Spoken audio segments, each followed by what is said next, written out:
Recording. Okay. All right, we're going. So I'll let Grant Excellent. take over. Well, you get the slides, right? Yeah. All right. So welcome to our webinar. We're going to be talking about database lifecycle management. More specifically, we'll be talking about some TFS and some other stuff. Next slide. Yeah. So it's right. me. So do you want to? Oh, go ahead. Go ahead. All right. So welcome, everybody. I'm Steve Jones, and I work for Redgate Software as an evangelist, and then I also run SQL Server Central, which is a lot of what I do. And I travel around speaking and writing about not only SQL Server but Redgate stuff as well. All my contact information is up here, and I think we have it at the end as well. So feel free to get a hold of me if you'd like to do that. And then Grant. Yep, my name is Grant Fritchey. I'm going to be hosting the stuff today. I also work for Redgate Software as a evangelist, and I travel around doing the same stuff Steve does. He's just more important than I am because he runs SQL Server Central. And other than that, we both work for Redgate Software, and it's a lot of fun. And Grant's on the board of directors, right? I am on the board of directors for PASS, which is the largest data platform organization, training organization for SQL Server, for all the Microsoft data platform. And yeah, I do that too. I'm the executive VP in charge of finance. Anyway, today we're going to talk about Redgate. We're going to talk about the joys of integrating databases into application lifecycle management. We're going to talk about how database change management affects your deployments, because it really does, and it's something you got to think about. And then we're going to talk about ways to actually make it easier, make it work better, and just how Redgate can help you out. So we've got a pretty good day ahead of us. It should be some good information. If you have questions, there should be a question pane there. You can ask the questions. I will answer them, or I will interrupt Steve with any ones that he should answer. And other than that, not a whole lot else to say about it. Please feel free to take part and get involved. All right. Well, let's get going. So I've got the agenda up there. I'm going to try to keep those first 5 bullets relatively short and really spend more time on the demo, because I think the demo is more interesting and it kind of shows you what you can accomplish with this whole process. So what about Redgate? So we're, I assume some of you are probably customers of Redgate or you've heard of us, but we really make these tools that are designed to solve these problems that DBAs and developers face. We do focus on SQL Server. We do some .NET stuff.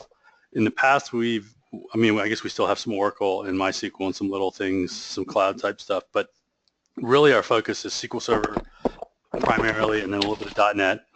And then we've got, we sell to big companies, little companies, everybody in general. So what's the challenge with databases really? ALM is this idea that we're going to kind of look at an application as a full life cycle, from architecture to operations and management and measurement and everything else. Now, databases have to fit into that, and the idea is not that in either ALM or DLM for database lifecycle management that we deal with this big overhead difficult process, but more that we try to ensure that we're just thinking about everything and that we can move things through. Now, databases are different than your .NET code or your Java code or Python code or anything else, because we carry state in data, that has to exist. In front-end software, if I've got a jar file or I've got a DLL or an exe in .NET or a module in Python, I can delete the old one and put a new one down there without any issue, or I can delete the new one and put the old one back down there without an issue. In databases, we can't do that because we have to keep this data stuff around. If we could just drop a database and then deploy a brand new one, or get rid of the new one and deploy the old one back, everything would be great. And we can't do that. And then we're really talking about tables here. We're not talking about views, stored procedures, modules, assemblies, functions. All that stuff is just like C# code or Java code that we can replace it, easily with an older or new version. But for tables, we've got to keep that data around, so that becomes difficult when we try to roll out changes. I'm sure a lot of you have run into these issues in the past. There's a whole bunch of things that go into why database deployments are difficult, right? That we don't always know what we're deploying, that we have to do things in certain orders. We don't do it that often, and so we get scared or we get stressed about it. And there's this big risk because we never want downtime. We never want to take the database down. So there's a lot of things here, but the last bullet kind of talks about it, that a lot of times when we're deploying a database-based application and we have to change the database, either a developer, a database developer, or a DBA spends a lot of time checking scripts, making sure they work, trying to ensure that they deploy correctly. Even when we deploy to a QA database or to a staging database or pre-production or beta or something else, and then we go to production, we're still nervous and scared. We spend a lot of time doing it. And really, the idea of DLM and what Redgate has spent a lot of time in over the last, I guess it's been 3 or 4 years now, trying to solve these problems, is just to make that smooth and easy. Now, part of database lifecycle management takes a lot of the concepts from the continuous delivery area in software.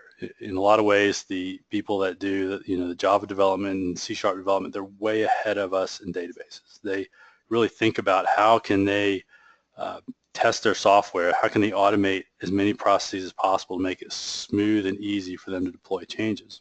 And so when we do that in the database, then we have a repeatable, reliable deployment process. We reduce the time involved, both from DBAs and developers. We also reduce the risk or the stress that we do. And more importantly, we can deploy changes quicker. And this isn't about deploying every day or deploying quicker, but it's about being able to deploy when you want to deploy, because you're going to make small units of change. This also helps you to rethink your architectures a little bit, in that you start to examine how can we make our application and our database work smoother and make these small units of change.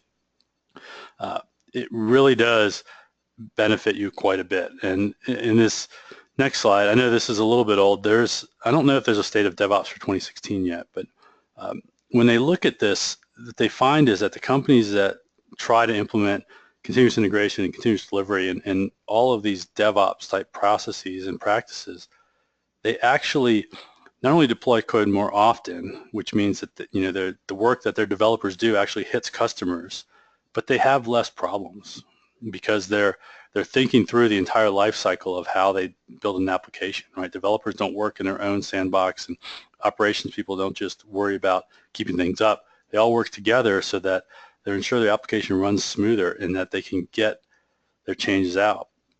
Management loves this because they become high performing and that they can pivot, they can change, they can move directions, they can try new things, they can adapt to business practices or try new markets very quickly. And ultimately, it's up to us as the IT organization to help them do that.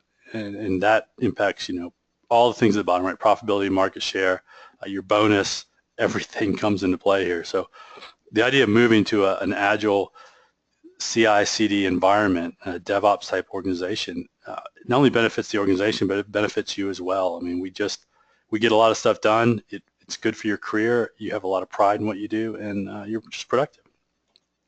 So what does Redgate do? For us, what we do is we try to support this process. Now, this diagram, which I assume everybody can see now, is kind of a fairly simple pipeline. Yours may be simpler or it may be more complex. You may have more parts. But the idea as we go from left to right is that we're moving software through our system. It starts on the left with the developers, and then it moves through a bunch of automated processes, eventually gets to production on the right, where we still have to make sure we get feedback, we monitor things, we back them up, and we feed the information back to developers. Now, for Redgate, a lot of our focus is on the development side. So we start with having tools that plug into Management Studio. We've got test and prompt and source control and compare and data compare and various other tools that just help you perform your development. And the idea here is really that your developers are making changes to either their own database or one shared database, but we're committing all those changes to some version control system so that we kind of have just a record of what's going on, and we know what order development is occurring in. As we said, deploying changes to database order sometimes matter, so we're tracking everything in version control here. With SQL source control, we support TFS, we support Git, we support Subversion, Vault, Perforce. I think we can work with CVS, we can work with Mercurial for sure. Just almost any system out there we can work with. So the idea is really that we want to just put everything into version control because it allows us to, just have a version of stuff that's being developed. Now, once we do that, we're actually doing that with these create statements. So we always make sure that when you look in version control, you kind of see the current version of that table or the current version of that procedure. You may have altered the table, but what we do is we stick in version control a create statement, which I've shown here.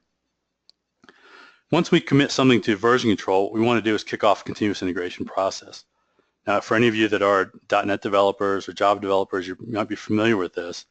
The idea is here that we automatically build our software, we test it, and then we feed back the results to developers if there's problems, or we produce a package that's potentially the deployable item to production. We do this in a few ways. I know SQL CI is listed there, which is one of the things Redgate does. We're kind of evolving that to SQL Release, which is going to take over all the CI stuff, and it's a PowerShell set of commandlets that will actually do all this work, but it'll build up a database from scratch, so we make sure that your reference is resolved, that if you've altered a table, not a view, that we catch some of the issues there. We report back to you there. We then run automated tests, so we'll run T-SQL T-tests if you've got those available, and we report back the results of those. And then what we do is we produce a package that is this kind of the state of your upgraded database, and we use that to produce an upgrade script, right? And we'll work with any of the CI servers out there, so TFS Build, TeamCity, Jenkins, Bamboo, I'm forgetting something, Cruise Control, there's other ones as well. And then what we want to do is we want to have a release management process. Now, I'm going to show you TFS Release today, which is a piece of software, but this could be a manual process. The key, though, is that it's just the same everywhere. So it doesn't matter when I'm deploying my database if I'm going to test, if I'm going to QA, staging, pre-production, user acceptance, beta, mirror, training, production, any environment that I'm going to, I do it the same way every single time. So I have confidence I can do the release, I practice the release, and then I can release whenever I want to, whether that's every day, every week, every quarter, doesn't matter. I'm confident that I can do this release. And again, we have SQL Release that plugs into Octopus or Bamboo or TFS Release Management. I don't think we've worked with anything else, have we, Grant? Do you know of anything? Jenkins, I guess we would work with. Jenkins is the one I know that we've hit before. So, really anywhere, but it could be a manual process. As I said, SQL Release is a series of PowerShell commandlets. You could do this manually. You could have your PowerShell commands built and say, I'm going to run this to deploy to test, to QA to staging, and that'll work fine. And then we don't want to forget about post-deployment, right? We want to be able to monitor things. We want to be able to back them up. We want to measure the impact of our changes and understand if, A, people are using features, are they causing performance issues, are they improving performance, whatever it is, we want to do that and feed that back to developers as well. Now, from Redgate, we have SQL Monitor, which is more for operational people to keep an eye on the performance of a system.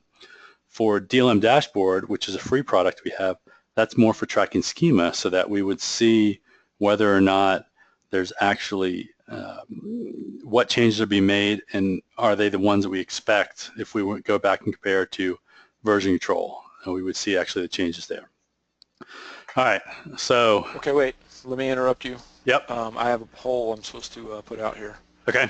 So the first poll is, let me launch it. What Redgate tools do you use, if any? And you should use some. Yeah. Hopefully use them all. Hopefully use them all, but I don't know if I use them all really. Like I use Prompt every day, right? Prompt is a great tool in Visual Management Studio, right, to just get you productive. And the more I use it, the more that I get better at it. I couldn't live without Prompt, I swear. Yeah. But yeah, I mean, like Compare, I mean, that's open on my desk pretty constantly. Yeah, a lot of some of the others. I don't use Compare so much. Now that I go to source control, I tend to just stick there. So yeah, we'll say. All right. Okay, while you so finish, that's good. Yeah, finish the poll, and then we'll let me close it out here. 3, 2. Has everybody got their votes in?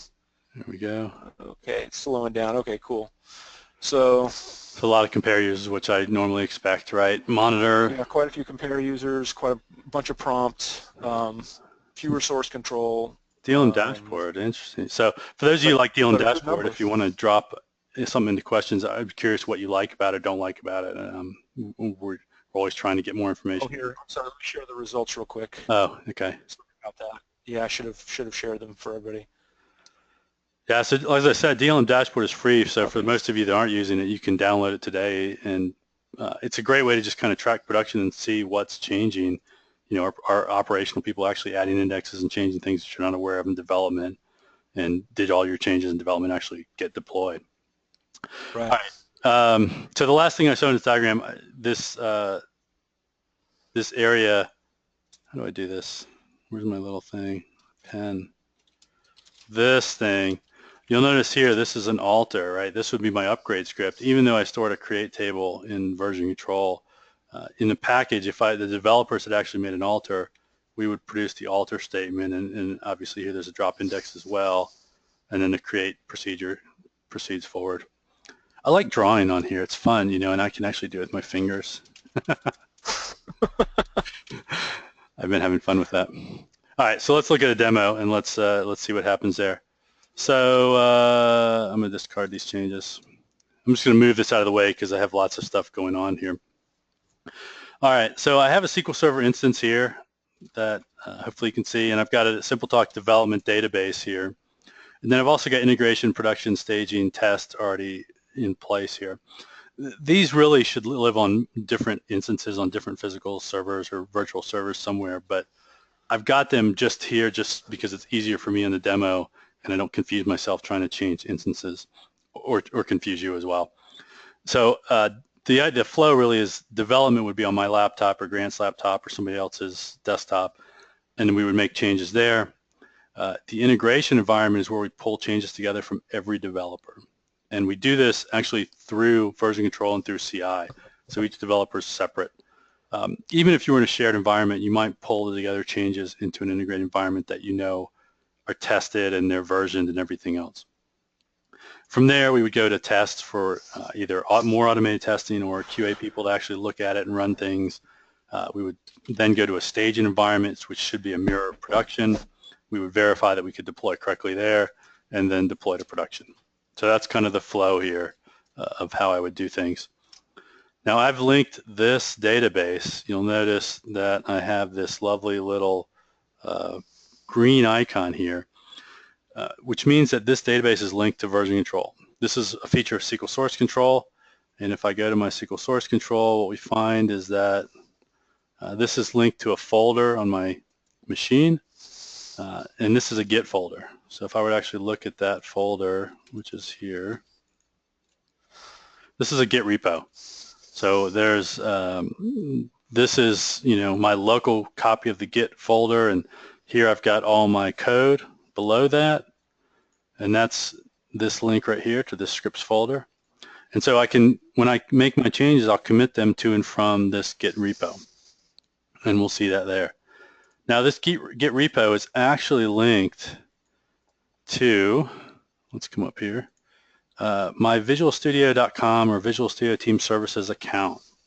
So I've got this repo up there, and I've got various items. So here's my code area, and here's my scripts folder, and you can see there's my code, which matches what's here.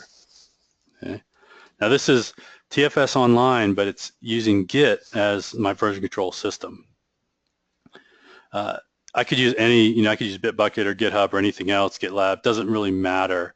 It works exactly the same. I'm just doing this in TFS right now.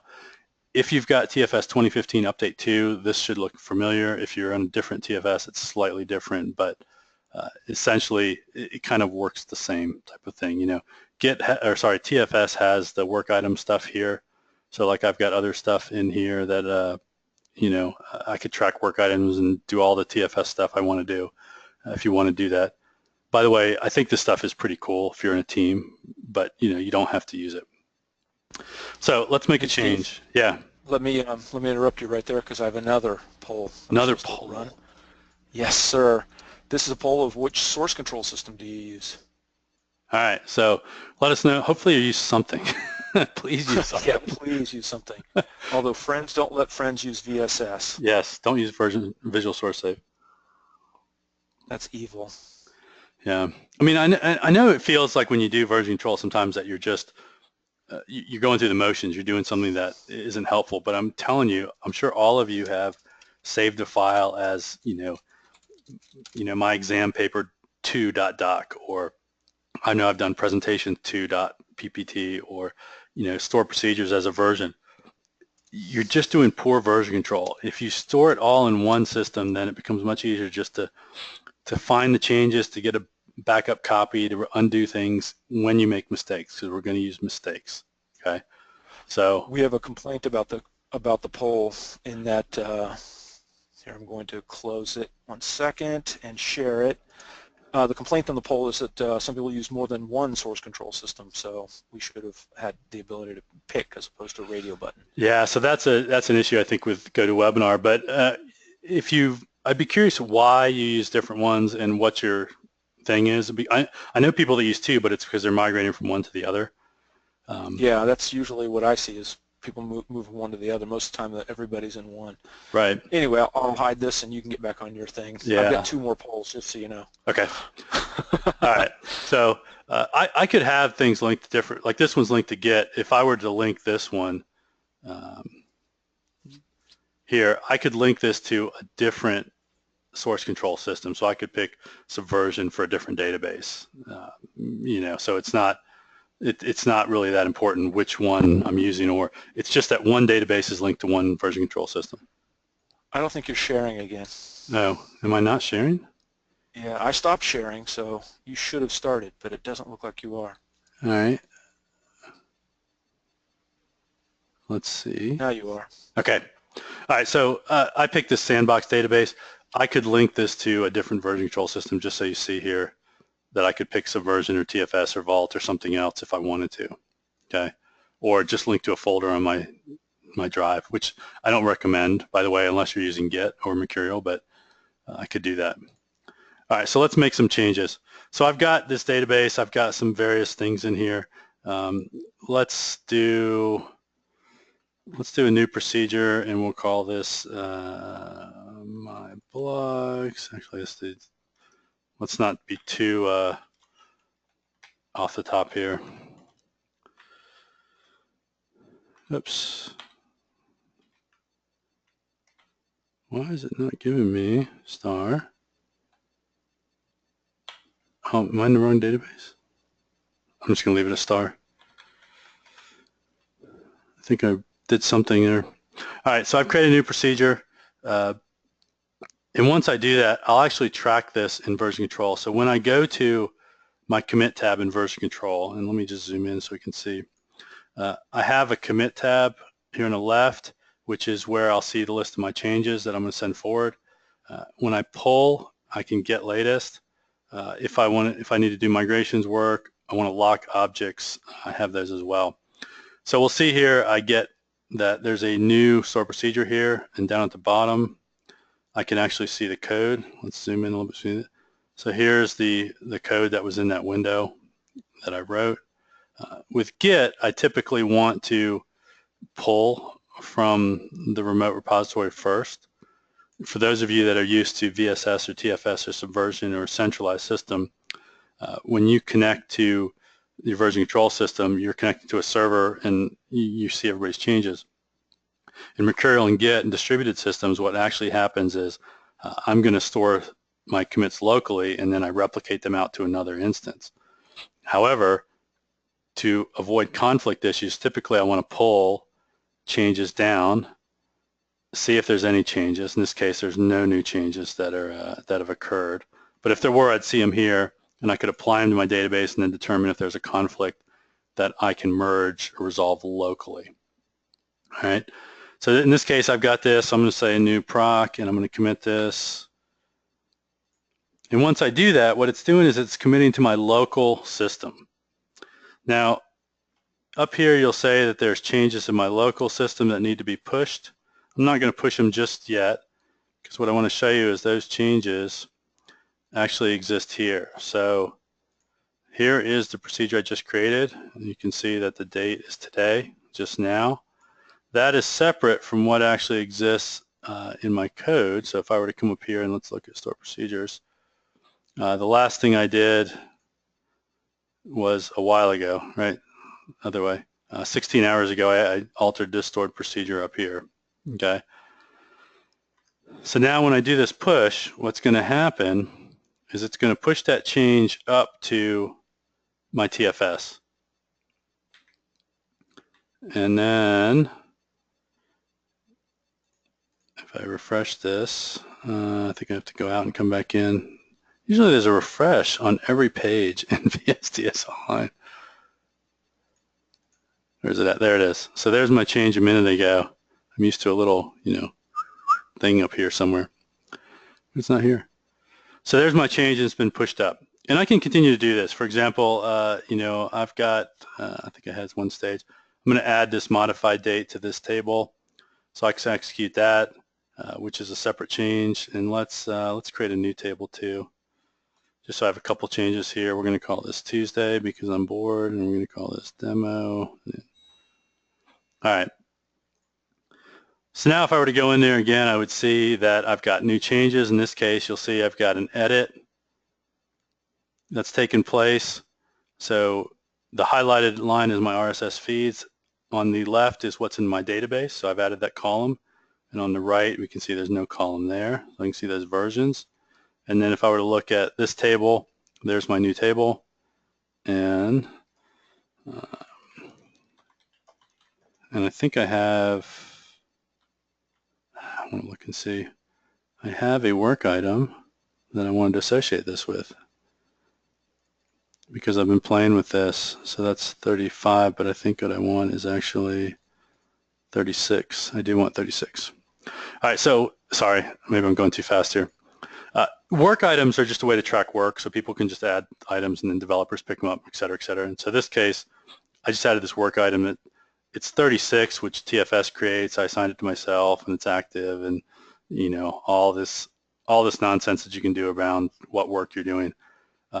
Mostly for me, I've played with this and used it to just go, these are the things I want to do. So I kind of keep myself organized so I don't forget things.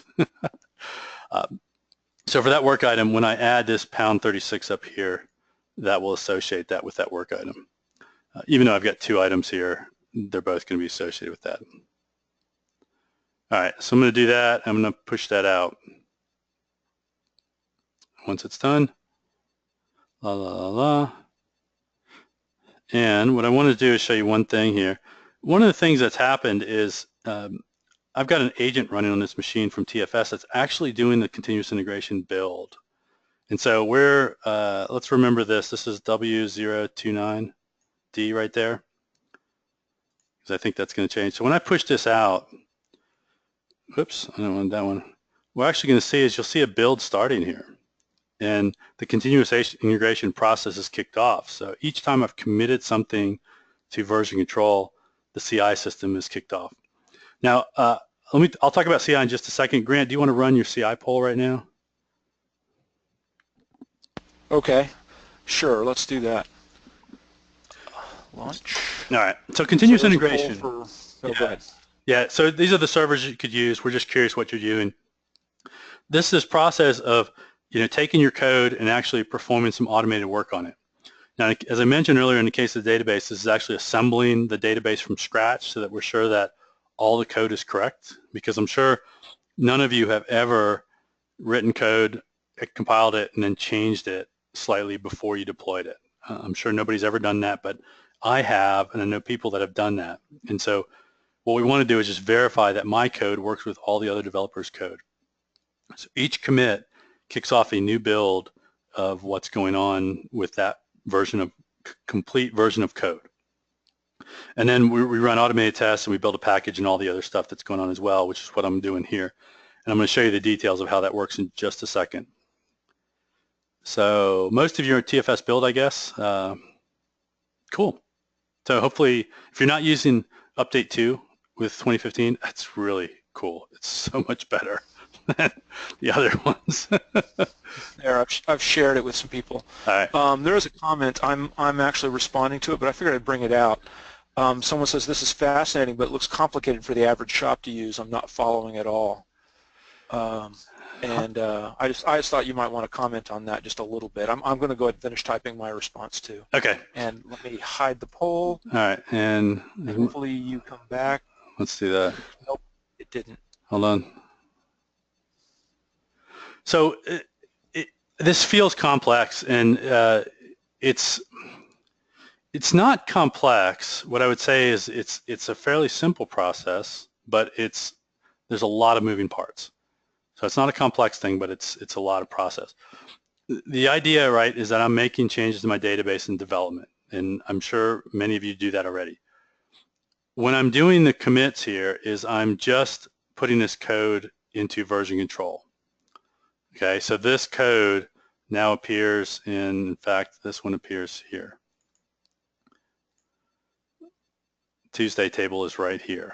Okay, and this is just SQL code. If I open that up, this is what it looks like. Can you see my screen? Is that working? Anybody? Yes. Okay. Yeah. Let me just I'll pop this with Notepad to make it easier so we can see that. So it's just SQL code. When I make a change here, for example, let's do another, here, let's delete this, and I'll do get Tuesday.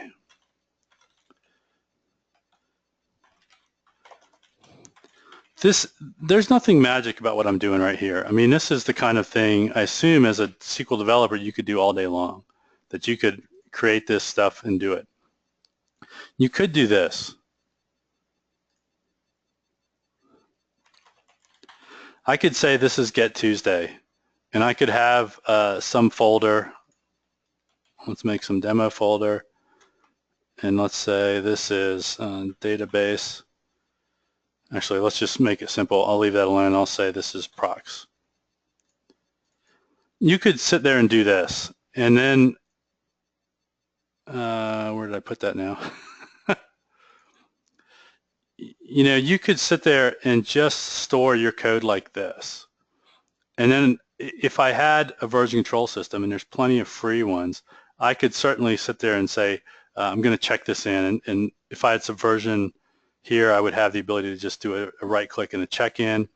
If I was in Git, I might have Tortoise Git or some GUI source tree or something else that would just let me track this version of the code. Okay, and then if I wanted to alter this, right, I'll edit this stored procedure, you know, I could say, I don't know what I said here. I don't remember what my column is. I don't know. I think I called it demo. And we'll call this day as, you know, I could sit there, whoops, alter code all day long and just save it back. And then if I were to look at this in Notepad, I would see that there's this new code here. And I can certainly track my code like that. So that's all I'm doing there in version control. Okay. The continuous integration part is assembling this code into a different database. And that entails, where's my code? Taking all of this code in here. And so all of these files, maybe it's easier to see it in my file system because then that's a little bit simpler. Demo, I can do this way.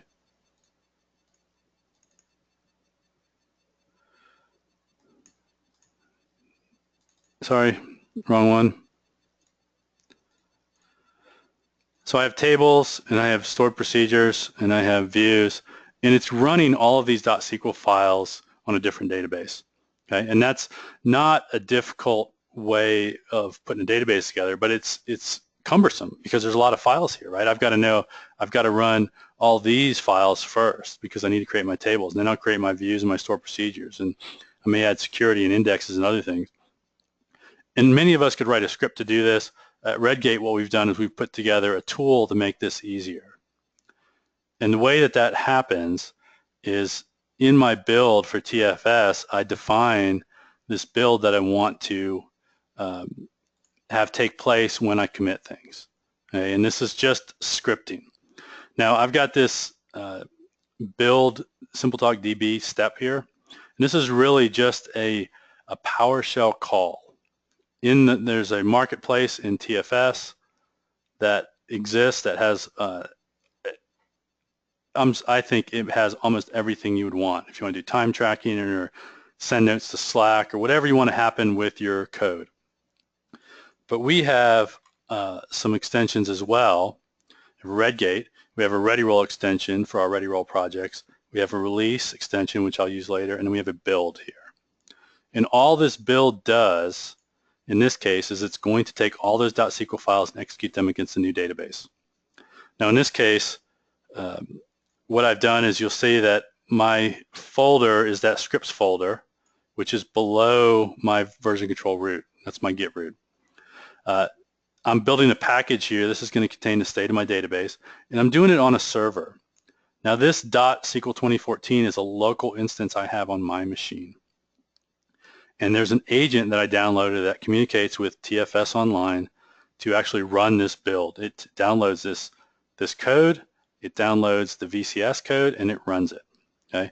The database name is blank, and if we look over here, what this actually says is that the DLM automation from Redgate will create a random database name to do this. Okay. I've got a username and a password here, which is a variable that I've just created. So I'll build this script. I'll then test this database, and you'll notice most of these settings on the right are very similar. All this is doing is running all my T-SQL-T tests.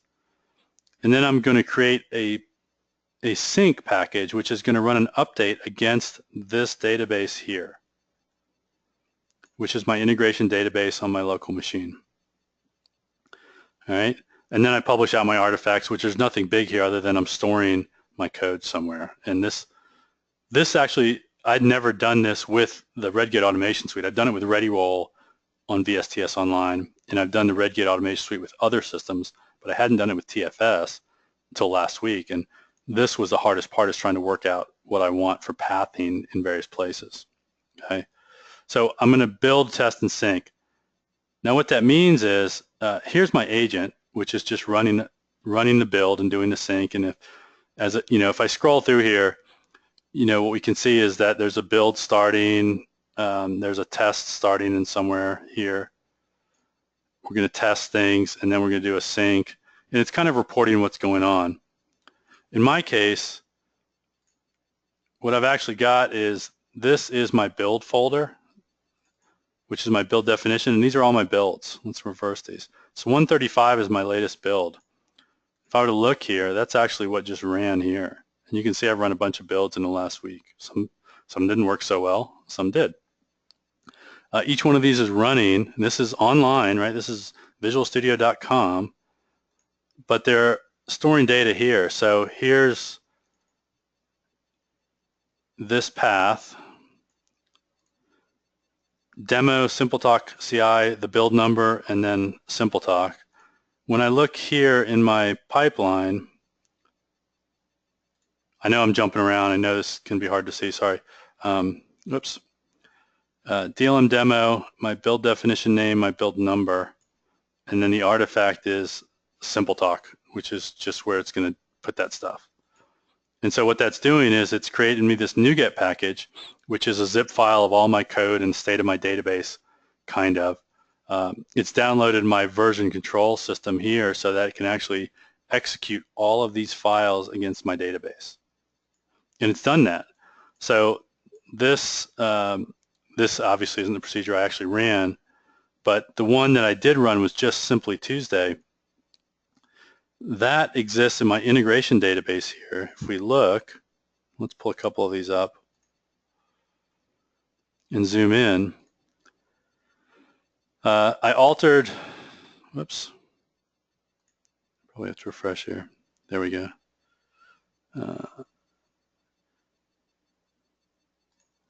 Did I deploy this? I thought I deployed this. We should be finished. My Monday proc, did I alter? Yeah, my modified date is there. So here's my modified date, and I don't know why. Did I not push stuff up? Oops, sorry. I'm going fast, so sometimes when I do this, I this isn't. I didn't see you do it. I didn't do a push there, did I? That's why it's not there. Yeah. So there's my Get Tuesday. So let's just commit this. All right, commit. So that doesn't exist, right? If we go down here, that doesn't exist in this. I'm in integration here, and that Get Tuesday does not exist in this list. But in development, it does exist. New proc. I know I misspelled that. I'm going to let that go for now. We'll push that up. Push, and I'll pull up my agent. And what we'll see here is the agent's actually doing the build. So that build process is just taking all of those files. It's downloading now my version control root. And this could be on any machine, right? But it happens to be on the same machine I'm doing this right now.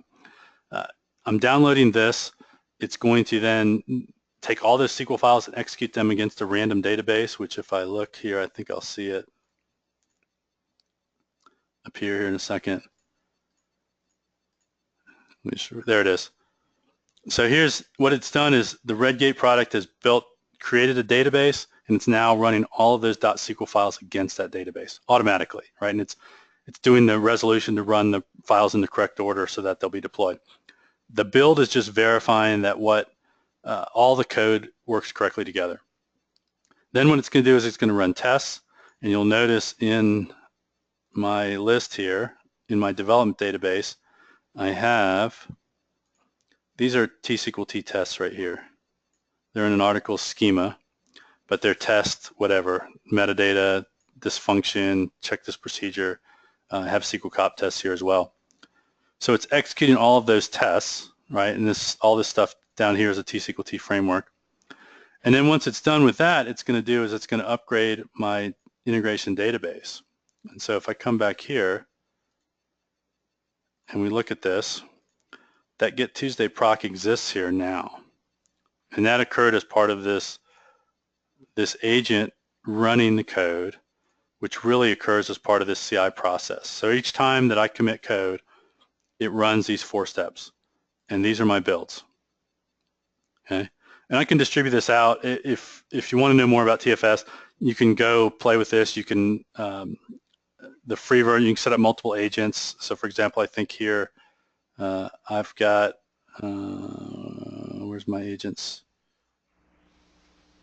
So I've got these agent pools. So in the past, I've had these different machines. I was at Build and I did this. I had a machine at Build. This is my laptop. This is a virtual machine. This is my desktop right now. So I've got an active agent here, and you can see what he's been doing, running all these builds. So that's part of TFS. Hey, Steve. Yeah. There's a couple of really good questions I'm going to bring up. Well, one I know, the other one I don't know yet. But there's one question I'm going to bring up. But I'm going to launch this poll real quick. Okay. To see if other people are using release management. Okay. I'm going to get to that in just a second. But yeah, that's fine. What's the question? While I'm the question is the way they was asked is what's the viability of using SQL clone with data generator as a mechanism for generating development databases as part of an automated process like this? And I mean, the short answer, the viability, it's great, but then there's a longer discussion around that. Yeah, so SQL Clone is a product we have in beta now where it'll take a copy of a database and we can provision out clones, copies of databases in seconds, really. So we can take, a terabyte database and do copies in seconds. There's a lot of work still undergoing with SQL Clone now, and hopefully there's some data generator work going on as well that would let you kind of string those things together. Right now, you'd have to, if you ran clone, you'd create a new database. You'd then have to not manually, but you'd have to have a scripting step, a batch file that would call a SQL generator to replace data or change data or add data or whatever you wanted to do there. So it's coming. Please send your notes to Redgate and complain about what features you want. Complain about data generator work because there's not enough automation hooks in data generator right now. There is, and frankly, what I would do is after doing data generator work to clean up whatever the data, I would then clone that. Right. You want to do that. Now, in this test step I have here, there is the option to use a SQL data generator file. So I didn't do that, but what I could do as part of my test is in here's my version control, here's my git root. I would put a file here. Let me just stick a file here. Random test data.SQL gen. I would have a SQL gen file here. That would be my data generator file. And this, obviously I'd have to use data generator to make a valid file here. But I could take this file name then, and I would stick that here, right? And I would do a parameter that would stick that file name in there to run data generator against the database. So I'd have test data there. But I expect at some point there's going to be a SQL clone option in here as well. What was the other question? The other question is regarding auditing, but I don't know the full question yet. Someone told me that they're going to ask a question. So in auditing, I can kind of track what's happening with my code. I mean, that's a great thing to have version controls. I can see what's happening here. I can see what builds occurred here. When I look at these builds, I can see what commit occurred, and so that was my latest commit, which isn't great. If you use TFS, here's my other one, I think. The nice thing is that this, remember I put that #36 in my comment when I committed it, that assigns this commit and it links it to this task. And so if I were to click through here, what I'll actually get through is the task, the work item there. Any comments I would have here would have been there, but I can link and keep track of what's going on with my code and kind of audit it. All right. Let me jump forward to release just a little bit so that we can see as well. There's auditing there as well. So after I commit the version control and I then do the CI build, the next thing I want to do is be able to release my code.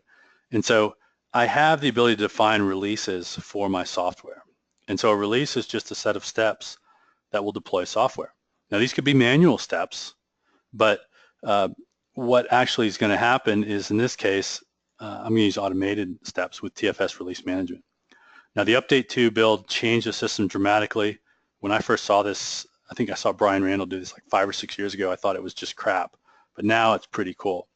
Again, I've got a series of steps. In this case, what I do is I create the release, which creates my upgrade script, and then I'm going to deploy it. Okay, and in this case, I'm deploying it out to different places. The way this works is I've got environments, so I've got my test environment for QA and I've got a staging environment. Now, these look the same, but if you'll look on the right as I click back and forth, the target database name changes. What actually happens is this environment has these steps and this environment has these steps. They happen to be the same because what I did was I cloned an environment and did this,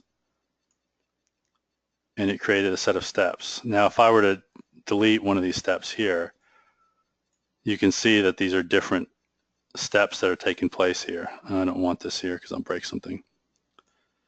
But what I do is I really set up pipeline for QA, right? And this is, we're going to say, how do I release stuff to QA?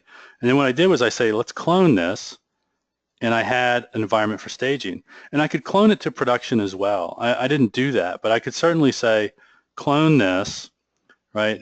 I don't want to deploy automatically. I'm going to use my default queue. I could have 10 agents that deploy software to various machines in my environment, but in this case, I'm going to say just one.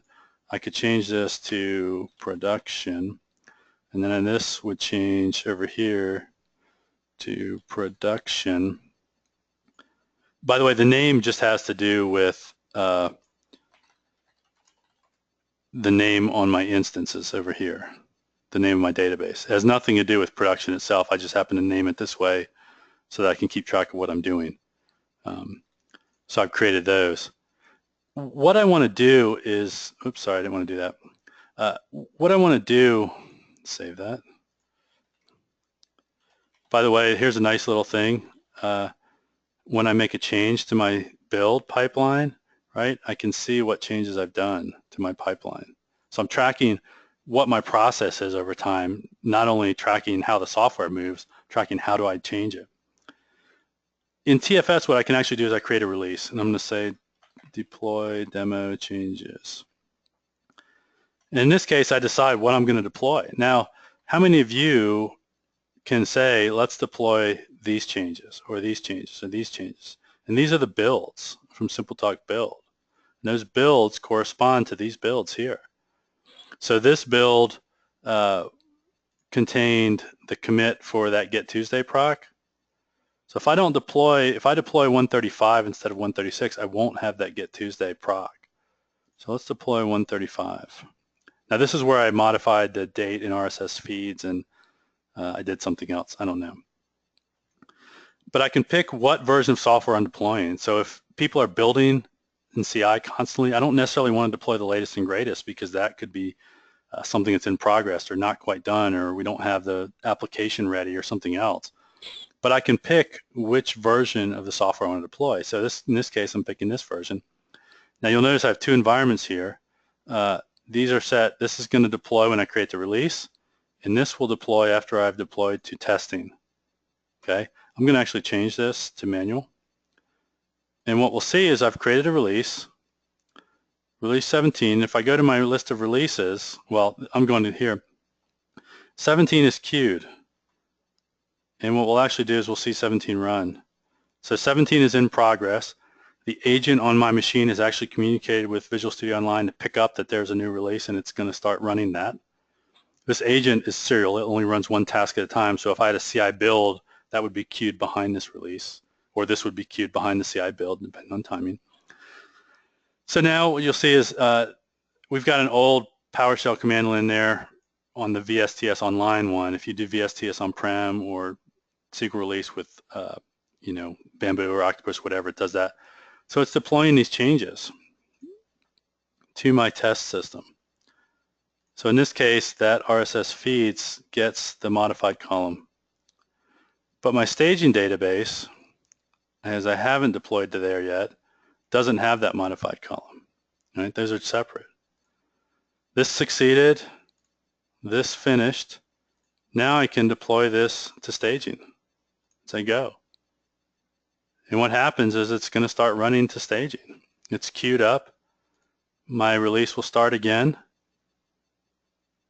It's going to, look at the upgrade script that it built. It's going to execute the PowerShell script that it has to actually apply that against the database. And then it's going to execute it. And in a second, we'll see that. And the magic will happen. Ta-da! So magic isn't instantaneous. I'm not as good as the Vegas guys. Come on. This seems slow in a demo because we're moving very quickly, but in the real world, that would happen. You would be happening in the background. You wouldn't be worried about it. So that's been deployed. Here's my progress of this. That actually is something I'm tracking here locally as well. So I've got my releases. Hey, Steve. Yep. What versions of Visual Studio and TFS are you using? This is the question was for also which version of SQL Server. The SQL Server version doesn't really matter, but Visual Studio and TFS does in this case. So this is visualstudio.com, which is TFS 2015 release update 2. So it's update 2. So if you've got TFS 2015, you won't see this. You need update 2. This is update 2 came out in April, so May, June. So it should still be update 2. I believe that they're still on a quarterly release here, visualstudio.com. On premise with update 2, this will look very, very similar as well. And you can see I've got work items associated with this and all this stuff. I can see all my releases here, which you obviously see I broke some work. These are my environments. Yeah, go ahead. Sorry, another question that came up was how do you integrate application changes with this process? Oh, how do I integrate application changes? That's easy. That's cool and it's easy. But you have to make choices about what you want to do. I'll do that in just a second. Hold on. Here's my release pipeline, SimpleTalk release pipeline. This is my local machine. This is how the agent is working. So here's my update script. If we look at this, right, what am I doing? I'm changing an index here. I'm altering the table. These are a bunch of changes I've made. Here is that update thing. Here's that Tuesday table. I've added a default, a constraint, a bunch of stuff went through. You'll notice I didn't make all those changes, but if we were to look through the various builds and the version control systems, we'd see those listed in there, okay? And so I've actually got a report here as well. If you do TFS on-prem or you use Bamboo or other ones, you'll actually get this integrated into your console for TeamCity or Bamboo or TFS online, or sorry, TFS on-premise.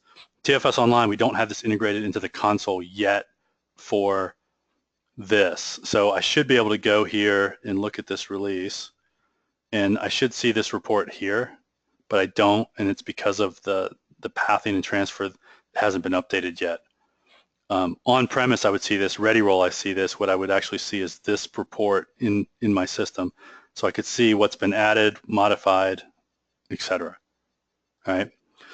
Let me close this. Let me close this. I think that's all I wanted to show you there. So integrate application changes. So a couple of things I would do. First is when I do my CI build here, and you'll notice I've got this, either I would have a new build definition for my application, or what I could do is as part of my CI build here, I could add a build step. And so I could add a Visual Studio build here, right? And I could say that this is build whatever solution is in my version control system. So this is taking the root of my version control system and building a solution. And I could do, you know, /t, whatever, right, build. It's going to do the build. That'll be in there for me, but, you know, I could say whatever parameters I need to add in here. You know, platform configuration. If you're a Visual Studio person, you see all this stuff. I can build with multiple versions online. We don't go to 2010 yet, but I can just build here. And obviously, what I would do is I would move this up so that I would still have artifacts in my folder that were my Visual Studio Solution ones. And then as part of my release, the same thing would occur. So when I look at my release definition, you know, I have the ability to add tasks, right? So I can do Azure Cloud Service deployments as part of my release. You know, I can run PowerShell. I can do a file copy of my XCs and DLLs or whatever. There's a whole bunch of stuff up here that works, and there's tons of items here, right? I can work with NuGet packages if I want, or NPMs. You know, there's just a ton of stuff. I can just run batch files or command lines. I can do a bunch of stuff to deploy this out to my systems. I can have multiple release pipelines. So if I deploy some of my code to web servers and I deploy some to clients, I can have separate pipelines that do separate steps to deploy those changes. And I can integrate those together. You know, I could have multiple things here to say do these different steps for different places. It's really up to you in terms of how you want to configure your application to work with your database. Some people want them separate because they will release database changes ahead of application changes. So I may release database changes. As a matter of fact, we've got a client, Redgate, that's doing it now, where they're moving to weekly releases of database changes, and they won't necessarily have something every week, but they want to be able to release something every week. But they want to go daily on their application. So they'll have daily changes to the application that will have to work with whatever version of the database is there, but they want to be able to release that separately. So they would actually, you know, come in here and they would create a separate release pipeline that they would do to actually, I think it's up here. Where is it? I forget where I did it, but they would create a separate pipeline to do their application stuff. But you can integrate them or not integrate them as you see fit. TFS Update 2 is incredibly flexible for doing that. If you do Octopus, you could do that as well. Octopus is really flexible in terms of having steps that do application changes as well as database changes. All right, let me come back here real quick. So if you want to get a hold of us here. DLM@redgate.com is the best place. And I'm going to back up to a couple slides here. Here's the pipeline we kind of showed, right? I'm making changes as one developer, putting this in Git. So I'm using Git here. The continuous integration build is with TFS Build. So I have an agent running that's actually doing this on my machine, but the agent could be anywhere.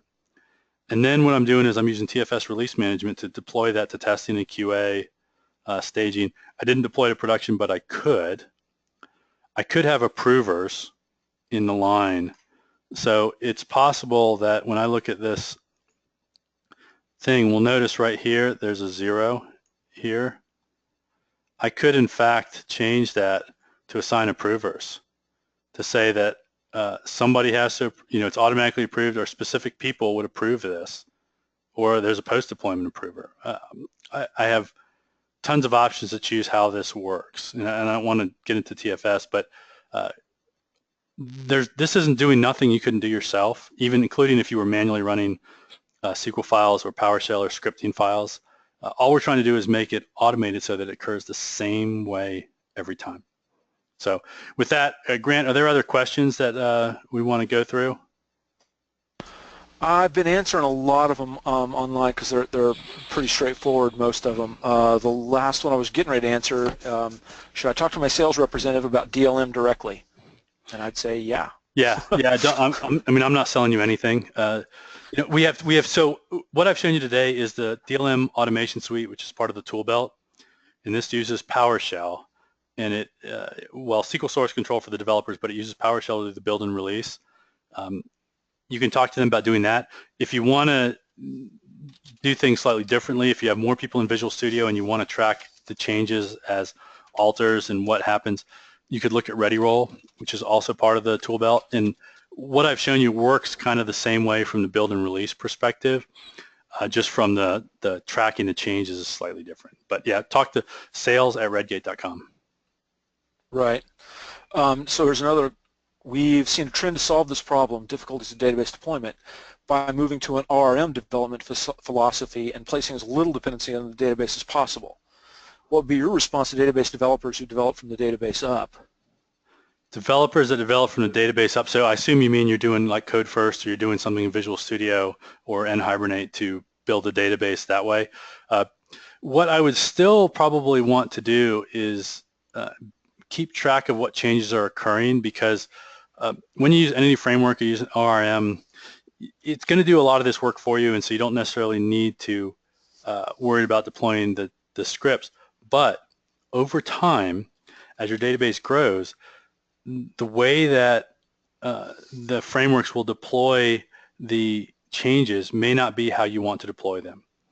For example, if you need to add certain types of columns, like I add a row version column, or I'm doing a not null column and I need a data manipulation, I may want to get involved in there, and so potentially I would want to have my own scripting to do that. And so I didn't really show migrations.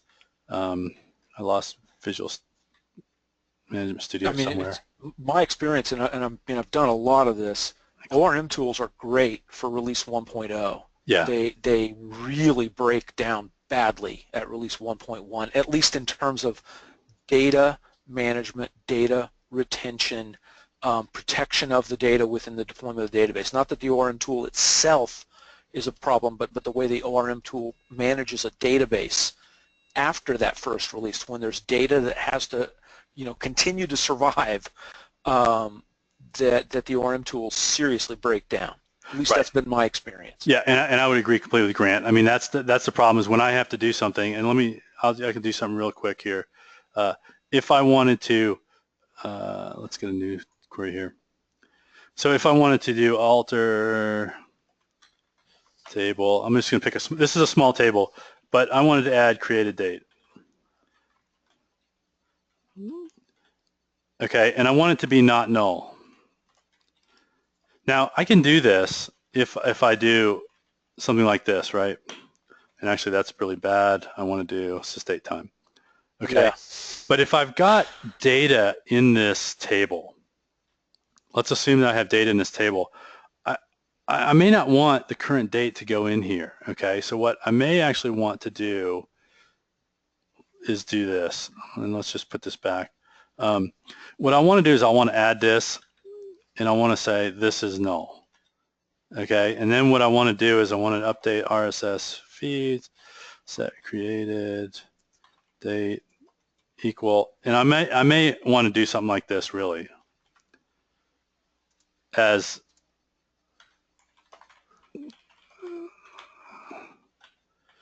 and maybe I have a case here, right? I could have a case that says, do when something is there, do some different data manipulation. I've seen this all the time, okay? And then what I want to do is I'll do an alter table, RSS feeds, alter column, and I'll say create date time to, you know, and actually I would need to do I'll do the constraint here, so I'd need to do this, right? When I do this, I can certainly alter this and do this. This data manipulation part is something that what I really want to do is do this all in a script. So when I were to commit this, and let's pick the database so that I see what I'm doing. Sorry. I'll see this script and it'll say that I'm doing this change here. Potentially I don't want to just do this change like this. I want to add a script to this. And so in this case, when I take this, instead of that alter with null, what I'll actually want to do is do this migration script where I'll say I'm doing all this stuff, and I just updated some stuff, but no. I think I broke some, oh yeah. I pasted something in the middle of something. So what I want to do is I'd want to do this, right? So I'd want to put this script. So instead of having that alter with null, what I'd want to do is I really want to not null column, but what I want to do is I'd want to run this whole script at once. Okay, and so I would put the script in there and I would execute it. I don't know if that's going to execute correctly. Yeah. And the basic issue is that an ORM tool is not going to generate this for you. Yeah, an ORM tool is not going to generate this for us. So when I run this, what I want to do is save this script as part of what I'm doing. So when I commit this, I've got this stuff here. Now, I don't know how quite I would do this with an ORM tool, because the ORM tool will generate some changes for me as well. And then what I really want to do is deploy this script as part of my database upgrade. And I don't know quite how SQL Release and DLM would integrate with your ORM tool. I'll tell you true, I don't think they do. And what we had to do when we had the ORM tools, we had to disconnect it from the QA process on. It was like it generated a set of scripts and then it never touched anything ever again. We just couldn't let it. It was, I mean, not in terms of, I mean, not that it didn't touch the database, but it never again modified databases moving forward. We let the, you know, we ran the scripts and stuff. It was hard. Yeah, it's tough. ORM tools made the whole thing harder, not easier. Yeah, I mean, I tend to agree with Grant. I think that, you know, after your 1.0, once you've actually released to production, you have to disconnect the database scripting from the ORM tools, because, well, you don't have to, but if you have large tables, it potentially causes you problems, and you just have to be really confident that when you do the build in Visual Studio or whatever tool you're doing, that it's actually going to generate scripts that work correctly, and that aren't going to interrupt production. So we're over time. There's a couple of the other questions were SSAS, SSRS, and how would those be available? And then Aaron asked if get a copy of this production. Yeah, this is recorded. It's going to get posted to redgate.com, so it will be available there. Yeah. So, and other than that, we're done. We're done. You want to wrap up? Yeah, I'll wrap up. So, you know, if you want to get a hold of us, DLM@redgate.com is the place to go. And then I think Grant at Grant Fritchey at Twitter is probably the best place to find Grant or me. And I'm at Way Out West with the 0. So SSRS, SSAS, we don't integrate with those directly. Really, you know, I wish I had a good solution for you. I haven't seen anything good. The SSRS stuff is easier because it's closer to a copy of stuff. It's less a deployment. I've seen people. It's not Nigel Sammy. It was somebody else did a talk on doing continuous integration and deployment with SSRS. And it's a very similar process, but he had to write kind of the scripting himself. So all this stuff that's doing this scripting in the release or the build, he had to write that. For SSAS, the similar thing is that how you would go up here to a command line and actually execute your deployment to SSAS. And you have to get to this point, right? You've got to be at the point where you're doing it on a command line. That's how you would do it. And in something like this, you could certainly add a task, you know, that said just run a batch script, run a Windows CMD file. And as long as you had your scripting in place, you could automate that. Same thing for SSIS. There's command line tools for all that stuff. So the webinar will be recorded. I'm going to stop the recording in just a second, and then it'll be posted up on the Redgate YouTube channel, which is I don't know where. I usually have some videos in Redgate. Hopefully I don't have anything too bad here. So the Redgate channel is at here. We don't want to run this video, but Redgate Videos is our YouTube channel. And this was the one last month with TFS, Team City, and Octopus Deploy.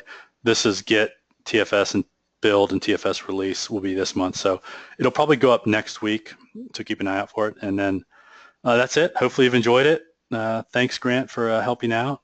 And absolutely. Great job, Steve. Yeah, thanks. Thank you.